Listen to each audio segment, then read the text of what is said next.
So we're going to start with not really a sports media aimed headline, but if you were blind this week, then you might not have noticed that the NBA debuted a new All-Star game. It was Stars versus Stripes versus World, 2 American teams and a World team in a 3-game tournament. They all played each other and then had a championship game, which wound up being the Stars against the Stripes. I'll start there. Your guys' thoughts on the new All-Star format? Is it better? Is it back? It's way better than it was before drafting. I mean, the draft is cool, and that's the coolest part about it. It's just seeing players draft the players they like or they don't like, and it was funny, some funny moments. But now, this new format, much better, much more entertaining. They were actually playing basketball. Mm-hmm. That's the number one thing we got back. Yeah, and there was defense. That was wonderful to see. There was no eagle. That was wonderful to hear.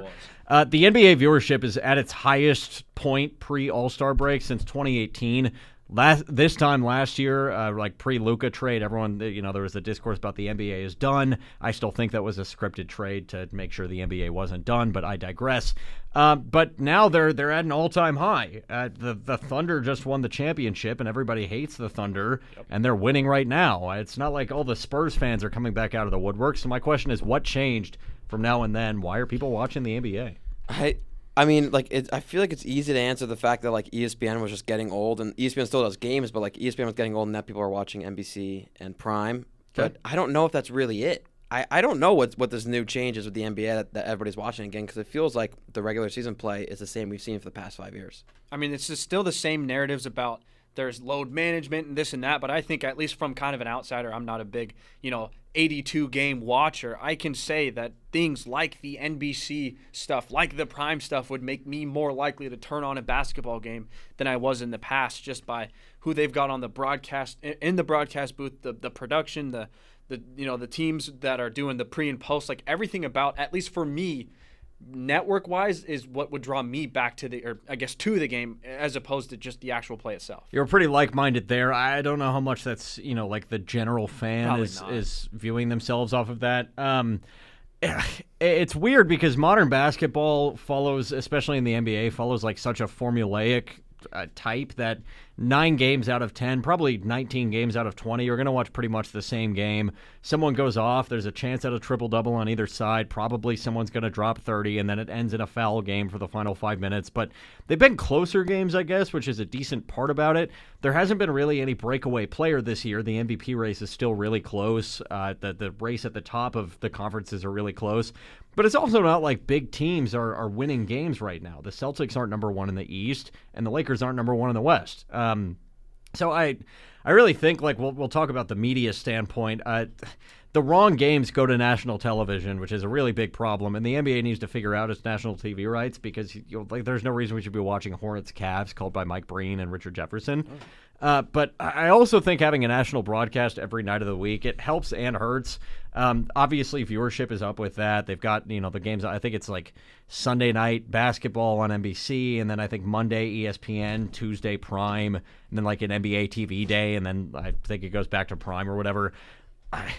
Putting them on different assigned networks every night frustrates me, because people don't know what network to go to for a game, and people aren't going to be like, hey, let's see what's on Prime tonight. Blazers Timberwolves is on. They're just not doing that. And the accessibility, though it's much better, is just difficult at this point.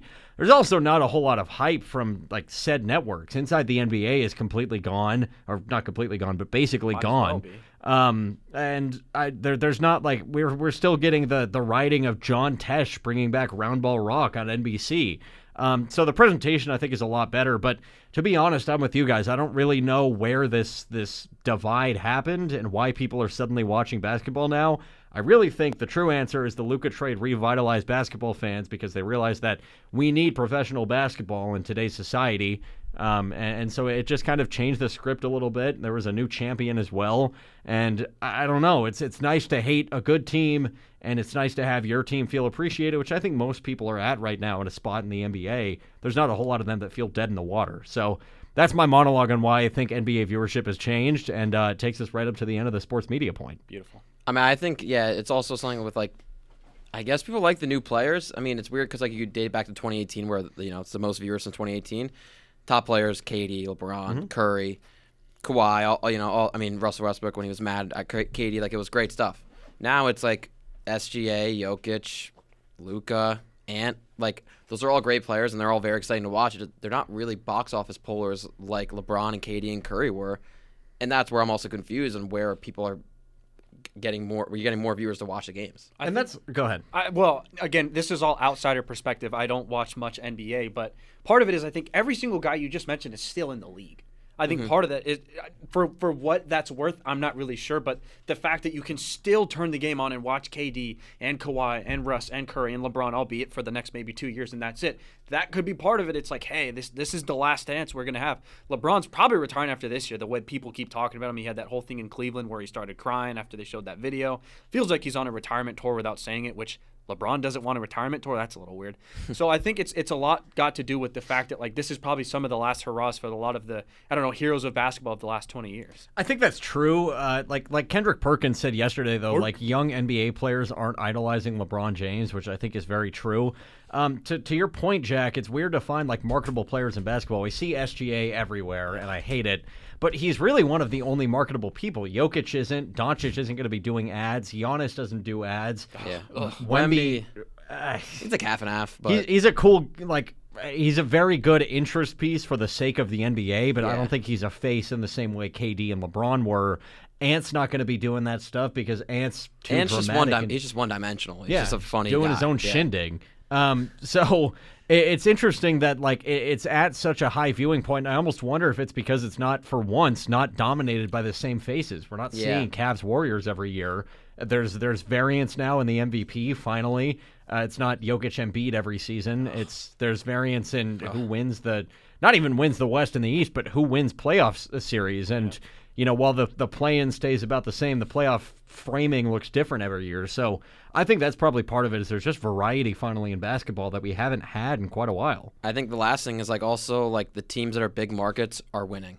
Like like I think from 2000 to 2020 to like 2023, there were teams like the Thunder that weren't good. Knicks weren't good. I mean, Celtics were they had one good year inside of there, but like there have been years where those top teams, those top markets weren't playing good basketball, and now those top markets, all of them are. Yeah. So I think that also adds to it.